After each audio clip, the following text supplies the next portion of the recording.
Helen Yee here in LA. Always great to be joined by the one and only, a man who needs no introduction, Mr. Chael Sonnen.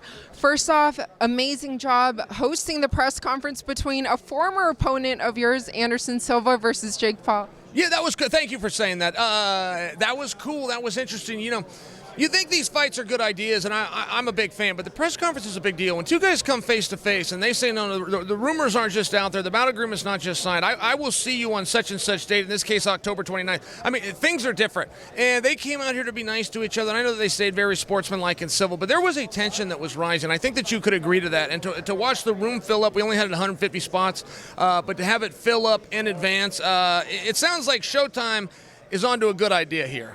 Yeah, definitely. And to have you host that, because was this your first time seeing Anderson in person for quite a while, right? Since I left the octagon with him. Yeah, I don't believe I have ever seen him in person. And I don't know how that goes. You know, I bury that hatchet and it's all behind us, but I don't know how the other guys feel.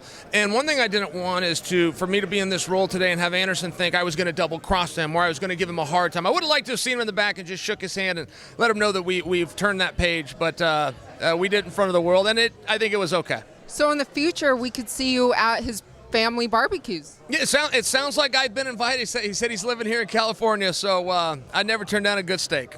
Well, looking at the fight, and I know you're really good at predictions, how do you see this fight playing out between he and Jake? Okay, I'm not buying into the idea that Anderson is too old. The times that we've seen guys that are 45 have left the sport. They left at 29, they left at 33, they took a decade off. That's a completely different scenario. And people say these older guys shouldn't fight. That's a completely different scenario than somebody continuing fight the entire time. I think Anderson is way too much for him. I mean, I really do. I'm very interested. I'm interested in the courage of Jake Paul. I respect how much Jake Paul is listening to the community. I feel as though the boxing and even the combat sports community has resisted Jake, and Jake has taken steps. You know, he's only had 5 fights, but he starts in there with a guy that was known for slam dunking a basketball, and now he's to a future Hall of Famer. I mean, these are massive steps in a very short period of time.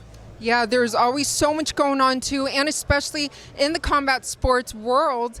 This past weekend, UFC 279, Khamzat Chimaev, that whole situation, what did you make of that and also his performance? Yeah, well, the performance was great. I thought that Holland could have given him a little more. As a fan, I was rooting for Holland to beat that position. Regardless of who won, I wanted some more minutes, and I think Holland could have given him some minutes. If you get caught early in a submission when you're dry and the other guy's, it's a big problem. And, you know, Khamzat went out and he does that, and easy for me to say he caught him. He's caught 6 guys now. He caught them all, aside from Gilbert, very fast and very early. So Khamzat is very interesting. I don't like the idea. I'll just share a personal opinion. If you miss weight, okay, in this case it was welterweight. If you miss weight, I don't believe you're anymore a welterweight. I believe you're now a middleweight, and that isn't where the community goes. Paulo Costa, by example, missed. He gets to go back. I think you should move on. Dana White has called it a problem. He's called it a matchup challenge. I don't think we have a problem where we have a challenge. I think that we have a middleweight. Let's just get him into the division that he should have been in to start with. Let's put 170 behind us, and let's move forward. So a lot of fans were kind of hoping, could we see him versus Colby next? So I'm assuming your idea is no, just get him to that middleweight division and find an opponent there, right? This is my wish. This is my hope. I mean, I think that a title fight is very near. We've even been told for Khamzat. We were told for this fight over the weekend that it was going to be a #1 contenders match. So, I mean, in all fairness, he's been very close to a title shot. He keeps on getting his hand raised, but you have a problem when a guy misses weight. Just a problem that something you got to sit down and deal with to make sure he doesn't double cross you in the future. Joe Rogan brought up a great point to him. He said, you say you don't care about missing the scale, but had this been a title fight, it would no longer be a title fight. And Helen, I went through that. I had a world title match with a gentleman who missed weight. It wasn't a world title match. I won the match. I'm not the world champion. I don't mean to personalize it, but I'm just saying I really do understand the significance to making sure that you're on weight. I mean, ask Charles Oliveira how important that is. You know what? I have even forgotten the question because you got this new hairdo. You're looking fire. I don't know to compliment you, right? You got your man right over here. Like, it's a whole thing. But I like the hair. I will tell you that. Well, I greatly appreciate that.